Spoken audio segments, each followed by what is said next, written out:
ಕರ್ನಾಟಕದ ಹೆಮ್ಮೆ ಆರ್ಸಿಬಿ ತಂಡ ಕಪ್ ಗೆದ್ದಿದೆ. ಇಂದು ಬೆಂಗಳೂರಿನಲ್ಲಿ ವಿಜಯೋತ್ಸವ ಸಂಭ್ರಮ ಆಯೋಜನೆ ಮಾಡಲಾಗಿತ್ತು. ಈ ವೇಳೆ ಆರ್ಸಿಬಿ ಫ್ಯಾನ್ಸ್ ಕಿಕ್ಕಿರಿದಿದ್ದು ಸೇರಿದ್ದು ಭಾರೀ ಅವಾಂತರಗಳನ್ನೇ ಸೃಷ್ಟಿಸಿದ್ದಾರೆ.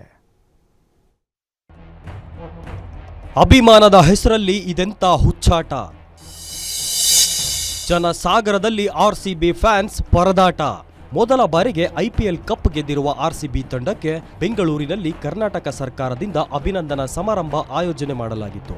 ವಿಧಾನಸೌಧದ ಮೆಟ್ಟಿಲುಗಳ ಮೇಲೆ ಸಿಎಂ ಸಿದ್ದರಾಮಯ್ಯ, ಡಿಸಿಎಂ ಡಿಕೆ ಶಿವಕುಮಾರ್, ರಾಜ್ಯಪಾಲರಾದ ತಾವರ್ ಚಂದ್ ಗೆಹ್ಲೋಟ್ ಸೇರಿದಂತೆ ಎಲ್ಲ ಸಚಿವರು ಆರ್ಸಿಬಿ ತಂಡದ ಆಟಗಾರರಿಗೆ ಅಭಿನಂದನೆ ಸಲ್ಲಿಸಿದರು. ಆದರೆ ಈ ಸಮಾರಂಭಕ್ಕೂ ಮುನ್ನ ನಡೆದಿದ್ದೇ ಬೇರೆ. ಆರ್ಸಿಬಿ ಅಭಿಮಾನ ನಿಜಕ್ಕೂ ಹಲವು ಅವಾಂತರಗಳನ್ನೇ ಸೃಷ್ಟಿಸಿವೆ. ಈ ದೃಶ್ಯ ಒಮ್ಮೆ ನೋಡಿ.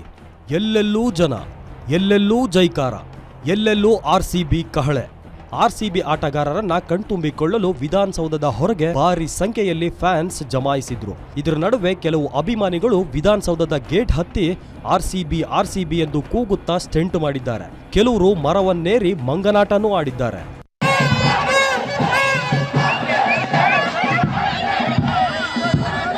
ಬೆಂಗಳೂರಲ್ಲಿ ಆರ್ಸಿಬಿ ತಂಡಕ್ಕಿರುವ ಅಭಿಮಾನಿಗಳ ಗಣತಿ ಮಾಡಲು ಶುರು ಮಾಡಿದ್ರೆ ಸಂಖ್ಯೆಗಳು ಮುಗಿಯುತ್ತವೆ ಹೊರತು ಎಣಿಕೆ ಮುಗಿಯಲಾರದು. ನಿನ್ನೆ ಅಹಮದಾಬಾದ್ನಲ್ಲೂ ಅಪರಿಮಿತ ಆರ್ಸಿಬಿ ಅಭಿಮಾನಿಗಳು ಸೇರಿದ್ರು.